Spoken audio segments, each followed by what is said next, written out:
ಬೆಂಗಳೂರಿನಲ್ಲಿ ಮಾನವೀಯತೆ ಮರೆತಂತಾಗಿದೆ. ಹೆಸರಿಗೆ ಇದು ಉದ್ಯಾನ ನಗರಿ ಆದರೆ ಇಲ್ಲಿ ಮನುಷ್ಯತ್ವಕ್ಕೆ ಬೆಲೆನೇ ಇಲ್ವಾ? ಇಂಥದ್ದೊಂದು ಪ್ರಶ್ನೆ ಇದೀಗ ಮೂಡ್ತಿದೆ. ಹೀಗೆಯೇ ಅಮಾನವೀಯವಾಗಿ ನಡೆದುಕೊಂಡಿದ್ದರಿಂದ ಬಾಳಿ ಬದುಕಬೇಕಿದ್ದ ವ್ಯಕ್ತಿಯ ಜೀವ ಮತ್ತೆ ಬಾರದ ಲೋಕಕ್ಕೆ ಪಯಣ ಬೆಳೆಸಿದೆ. ಮಾನವೀಯತೆಯನ್ನೇ ಮರೆತು ಹೋದ್ರ ರಾಜಧಾನಿಯ ಜನತೆ.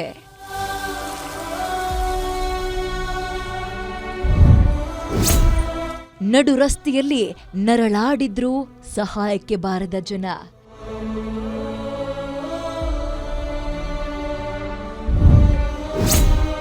ಗ್ಯಾರಂಟಿ ನ್ಯೂಸ್ನಲ್ಲಿ ದಂಪತಿಯ ಕರುಣಾಜನಕ ಕಥೆ.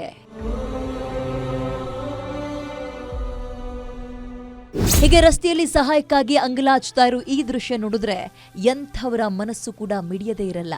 ಆದರೆ ಈ ತಾಯಿಯ ಕೂಗಿಗೆ ಯಾರೂ ಮರಗದೆ ಕಲ್ಲು ಹೃದಯದ ರೀತಿ ವರ್ತಿಸಿದ್ದಾರೆ.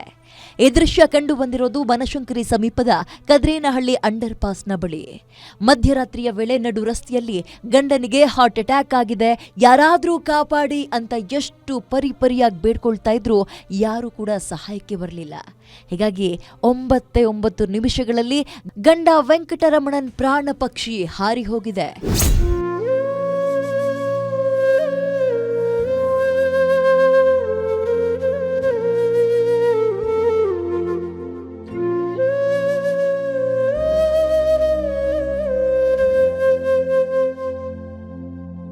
ದೃಶ್ಯ ನೋಡಿದ್ರೆ ಎಂಥವ್ರಿಗೂ ಮನಸ್ಸು ಕರಗದೇ ಇರಲ್ಲ. ಆದರೆ ಬೆಂಗಳೂರಿನ ಜನತೆ ಮಾನವೀಯತೆಯನ್ನೇ ಮರ್ತಿದ್ದಾರೆ. ಇದೇ ತಿಂಗಳ 12ನೇ ತಾರೀಕಿನಂದು ನಸುಕಿನ ಜಾವ 3:30 ಸುಮಾರಿಗೆ ವೆಂಕಟರಮಣನ್ಗೆ ಮನೆಯಲ್ಲಿ ಎದೆನೋವು ಕಾಣಿಸಿಕೊಂಡಿದೆ. ತಕ್ಷಣ ಹೆಂಡತಿ ಪಕ್ಕದಲ್ಲೇ ಇದ್ದ ಖಾಸಗಿ ಆಸ್ಪತ್ರೆಗೆ ಮೊದಲು ಹೋಗಿ ಪ್ರಥಮ ಚಿಕಿತ್ಸೆ ಕೊಡಿಸಿದ್ದಾರೆ. ಇಲ್ಲಿ ಇಸಿಜಿ ಮಾಡಿಸಿದಾಗ ಮೈಲ್ಡ್ ಹಾರ್ಟ್ ಅಟ್ಯಾಕ್ ಆಗಿರೋದು ಗೊತ್ತಾಗಿದೆ. ತಕ್ಷಣವೇ ಆಸ್ಪತ್ರೆ ವೈದ್ಯರು ಜಯದೇವ ಆಸ್ಪತ್ರೆಗೆ ಹೋಗಿ ಅಂತ ಸಲಹೆ ಕೊಟ್ಟರು. ಆಗ ಯಾವುದೇ ಆಟೋಗಳು ಕ್ಯಾಬ್ಗಳು ಸಿಗದ ಹಿನ್ನೆಲೆ ತನ್ನ ಬೈಕ್ನಲ್ಲಿಯೇ ಜಯದೇವ ಆಸ್ಪತ್ರೆಗೆ ಹೋಗೋಕೆ ದಂಪತಿ ಮುಂದಾದ್ರು. ಮಾರ್ಗದ ಮಧ್ಯದಲ್ಲಿ ಮತ್ತೆ ಹಾರ್ಟ್ ಅಟ್ಯಾಕ್ ಆಗಿದೆ. ಈ ವೇಳೆ ಮತ್ತೊಂದು ಬೈಕ್ಗೆ ಡಿಕ್ಕಿ ಹೊಡೆದು ಕೆಳಗೆ ಬಿದ್ದಿದ್ದಾರೆ. ಈ ವೇಳೆ ಸಹಾಯಕ್ಕಾಗಿ ಆತನ ಪತ್ನಿ ಅಂಗಲಾಚಿದ್ರು ಕೂಡ ಯಾವುದೇ ಪ್ರಯೋಜನ ಆಗಿಲ್ಲ.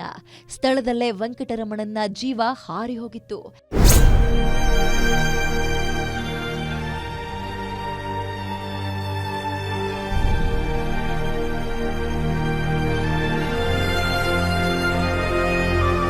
ಈ ದಂಪತಿಗಳು ಕಳೆದ ಹಲವು ವರ್ಷಗಳಿಂದ ಬನಶಂಕರಿ ಬಳಿ ಇರುವ ಇಟ್ಟಮಡುವಿನಲ್ಲಿ ವಾಸವಿದ್ರು.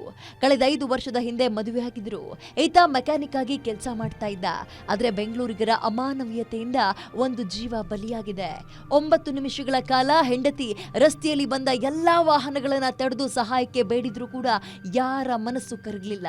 ಈ ದೃಶ್ಯಗಳು ಗ್ಯಾರಂಟಿ ನ್ಯೂಸ್ಗೆ ಲಭ್ಯ ಆಗಿದೆ. ಒಟ್ಟಾರೆ ಬೆಂಗಳೂರಿಗರ ಕಲ್ಲು ಹೃದಯಕ್ಕೆ ಒಂದು ಅಮಾಯಕ ಜೀವ ಬಲಿಯಾಗಿದೆ. 9 ನಿಮಿಷಗಳ ಕಾಲ ನಡು ರಸ್ತೆಯಲ್ಲಿ ನರಳಿದ್ರೂ ಕೂಡ ಯಾವುದೇ ಪ್ರಯೋಜನ ಆಗಿಲ್ಲ. ಇನ್ನಾದರೂ ಬೆಂಗಳೂರಿಗರು ಸಂವೇದನೆಯನ್ನ ಮರೆಯದೇ ಇರಲಿ. Ullas Kiruvase, guarantee news, Bengaluru.